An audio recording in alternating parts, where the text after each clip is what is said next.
इस वीडियो में हम लोग किसी भी बड़ी से बड़ी संख्या का घनमूल मात्र 2 से 3 सेकंड के अंदर निकालना सीखेंगे। यदि आप इस वीडियो को पूरा देखते हैं तो मैं उम्मीद करता हूं कि आप 2 से 3 सेकंड के अंदर किसी भी बड़ी से बड़ी संख्या का घनमूल निकालना सीख जाएंगे। तो चलिए किसी भी संख्या का घनमूल निकालने से पहले हम लोगों को 1 से 10 तक की संख्याओं का घन याद रहना चाहिए। जैसे 1 का घन करेंगे तो 1 होगा, 2 का घन करेंगे तो 8 होगा, 3 का घन करेंगे तो 27 होगा, 4 का घन करेंगे तो 64 होगा, 5 का घन करेंगे तो 125 होगा, 6 का घन करेंगे तो 216 होगा, 7 का घन करेंगे तो 343 होगा, 8 का घन करेंगे तो 512 होगा, 9 का घन करेंगे तो 729 होगा और 10 का घन करेंगे तो 1000 होगा। अब देखिए कि यहाँ पर हमें 6859 का घनमूल निकालना है। तो 6859 का घनमूल निकालने से पहले हम लोग क्या करेंगे कि यहाँ पे इकाई की अंक की तरफ से 3 संख्याओं का समूह बनाएंगे। तो एक 9 को ले लेंगे, एक 5 को ले लेंगे और एक 8 को ले लेंगे। यहाँ पर 3 संख्याओं का समूह बन गया।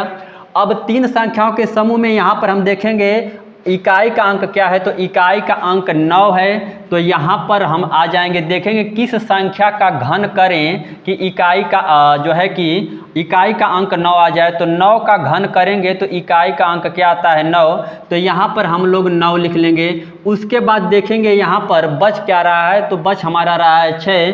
अब हम 6 देखेंगे कि इधर किनके बीच में 6 पड़ता है। तो यहाँ पर देखेंगे कि 1 और 8 के बीच में हमारा 6 पड़ता है।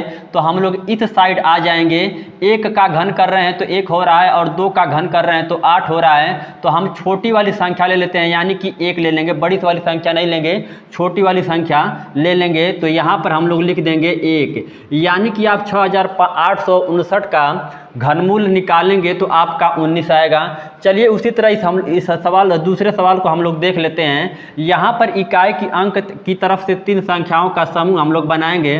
तो इकाई का अंक क्या यहाँ पर क्या है 9। तो हम क्या करेंगे कि यहाँ पर देखेंगे किस संख्या का घन करें कि इकाई का अंक 9 आता है। तो 9 का घन करते हैं तो इकाई का अंक 9 आता है। यहाँ पर हम लोग 9 लिख लेंगे। उसके बाद देखेंगे इधर बच क्या रहा है। तो यहाँ पर बच रहा है 24। तो देखेंगे कि इधर किन किन संख्याओं के बीच में 24 पड़ता है। तो 8 और 27 के बीच में 24 पड़ता है। तो हम लोग इस साइड आ जाएंगे। 2 का घन करते हैं तो 8 आता है और 3 का घन करते हैं तो 27। तो हम लोग छोटी संख्या लेते हैं, यानी कि हम लोग यहाँ पर 2 ले लेंगे। यहाँ पर 2 लिख लेंगे। 24,389 का घनमूल निकालेंगे तो आपका 29 होगा। अब चलिए हम लोग तीसरे सवाल को लगा ले रहे हैं। यहाँ पर 576 है। इकाई की अंक की तरफ से लेंगे 3 अंक। तो यहाँ पर इकाई का अंक जो है 6 आ रहा है। अब यहाँ पर हम लोग देखेंगे किस संख्या का घन करें कि इकाई का अंक 6 आए।